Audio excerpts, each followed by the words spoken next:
Okay guys, so,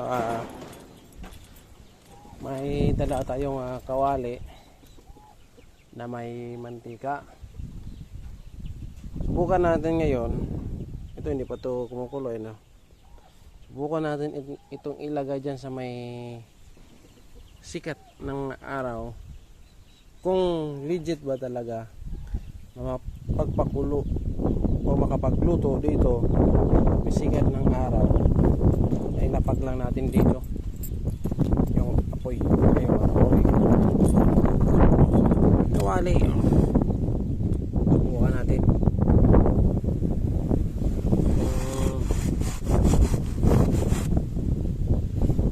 makapagpakulo sa ng